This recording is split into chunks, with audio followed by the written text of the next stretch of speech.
Hey everybody, welcome to etrailer.com. I'm Bobby, and today we're taking a look at the Glacier Chains Snow Tire Chains with cam tighteners and V-bar support links here on our 2021 Ford F-250. So this is going to be a great way, guys, of finding ourselves that traction control that we're looking for in our little bit of heavy-duty snow and ice applications. Now, why I say that? Well, these V-bar links are going to make it excellent of biting through any kind of heavy ice that we're going to be encountering, and therefore giving us a lot of that traction control that we're looking for. Now, I will say these aren't quite the thickest chains I've ever seen, so I do like the V-bars on here. However, if you're looking for something with a little bit more ruggedness, maybe the mud service tire chains can be great. Again, they are just a little small. That doesn't mean they're not aggressive, though. Again, those V-bars can do a number, especially on that ice, but not only that, also your garage and driveway. So when you are mounting this, keep in mind, I personally would not drive up on these guys. You could see it impacting that floor that you're actually working on. And primarily that might make installation just a little harder because probably gonna have to find ourselves out in the elements where there's already some ice and snow underneath us to go ahead and actually start protecting our property. Now with that in mind, we also do have a steel construction on here. So we are gonna have just a little bit of pitting and a little bit of corrosion that can definitely start affecting these guys if you find yourself putting them through the work. So to that end, if you do have a lot of chemical agents on the ground as well that are going to be doing a number, I'd go ahead and spritz these down when not in use. That way we're getting all those corrosive agents off of there, allowing them to cool off or dry off in a nice cool place. That way we're not having rust forming. And at the very end of that, making sure that we're doing a good job of putting oil and grease on these guys, especially for long-term storage. That way they don't rust away and they're ready to go the next time we need them. Now we also do have a ladder style chain on here. That's going to be creating what I like to call a hills and valleys kind of function for us. So we have our hills, of course, with our cross chains, and that's going to create our valleys where our tire is. Now that gives us an excellent start and stop maneuver capability. So really, really nice for roads. Makes it a lot easier to actually go ahead and start and stop. To that end though, we're definitely going to have to account for these hills as we're trying to drive. What I mean by that, going to lose a little bit on your turning radius because as you make those left and your rights, you're going to have to give it just a little more acceleration to actually get over our hills. We also do have some nice little cam tighteners on here. I love to see these on chains. They work really, really well. All they simply do, take out that last little bit of slack out of our chains to make sure we have a nice conform fit on the entirety of our wheel. That makes installation just a little bit easier and in my mind, a lot more secure. So it's not going to take us too much time to actually get these installed. Like I said, the cams make it just a little bit easier. Now, there are a couple caveats we got to get out of the way. First, let's make sure we are working on the right size of tire. Make sure we are putting our tire size into the fit guide here at etrailer.com. That way, you're getting the right chain for your own wheel at home. And secondly, you might have noticed we do have this on our rear wheel. Now, which one should we put it on right? Well, it's going to be a little up to you and kind of depending on what you have in your truck. You guys have a lot of weight that you're loading in the bed. This can be excellent in the back here to start gaining a lot of traction control for the back of your vehicle. However, our engine and cab up front is going to have a lot of weight, so it's never a bad idea to have one of those front tires. And at the end of the day, two set of chains is always the way to go, making sure that we have traction control on all four of our tires. But otherwise, going to be a little up to you. And let's go ahead and see how we can actually get this installed. To begin our installation, what we want to do is just lay out our chains just like so. What we're looking for here, and it kind of kinks our binds, are going to make it hard for our chain to appropriately conform to our tire. And a big thing we want to take note too of, make sure our cams are all the way open, and at the same time, make sure our hard points of contact are pointed up from the ground.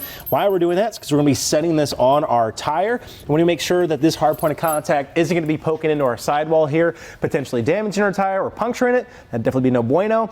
So let's go ahead and grab our chain here in the middle. What I like to do as well, kind of take my arm, I'll pull up one end, and I like to wing it out kind of with my elbow. And why I do that, makes it just a little bit easier to avoid that rim and begin to set our chain on our tire. I'm just going to lay it just like so, and then I want to kind of double check it, make sure I'm even on both sides of my tire. That's going to make it a lot easier to make our connections.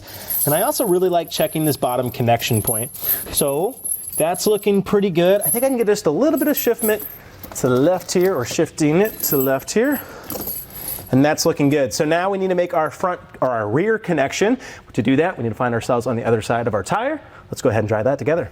To do that, we're gonna have our extra chain on one side and our hook on the other.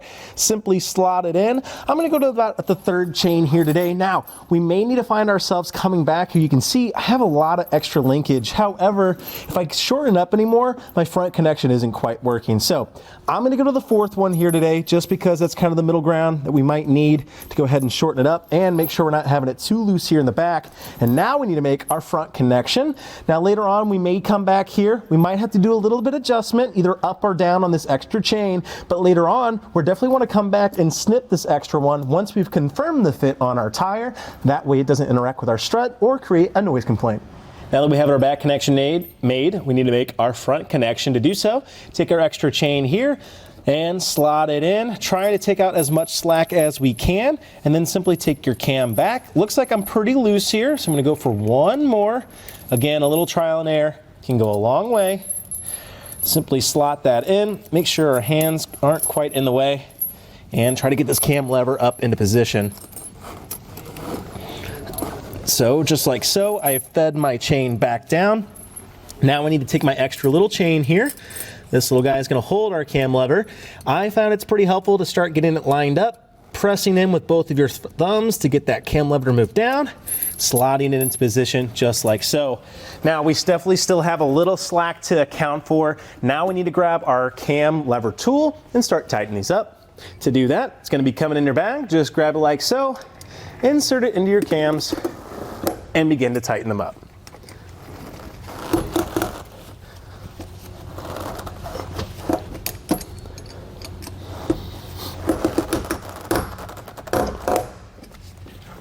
As we do so, I'm checking our fit here on our tire.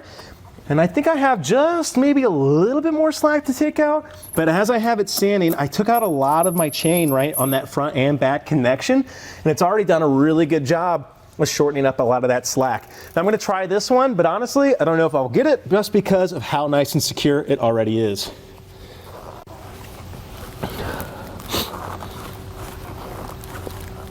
And I think we actually are in pretty solid. So again, what we probably wanna do once we actually find ourselves in the elements where we can actually move our chainage, because again, we do have these V-bars to kind of account for, maybe one little rotation is gonna loosen this up just a little bit, or enough so that we can actually start tightening up the rest of our cams. But otherwise, it looks like we're in a really good spot. I'm having no slack on here. My chains aren't moving.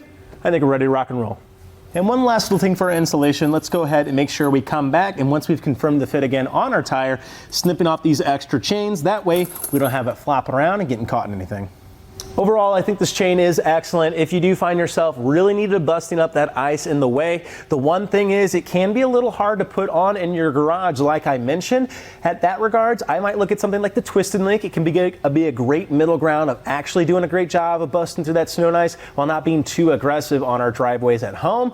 But if you're really looking for something to make sure you're getting as much traction as control as you can, look no further than these guys, other than if you want something just a little bit thick. And are we already kind of mentioned that before? Again, that can just be nice if you do find yourself kind of off-roading a little bit, but I think these are still going to be excellent for a lot of us on our standard road driving. Really, really nice how that install worked too. Those cams make it really easy to make sure it's nice and secure, and I really do like these chains. Otherwise though, guys, I think that about does it for our look here today at the Glacier Chain Snow Tire Chains with V-bar links and cam tighteners here on our 2021 Ford F-250. I'm Bobby. Thank you for watching.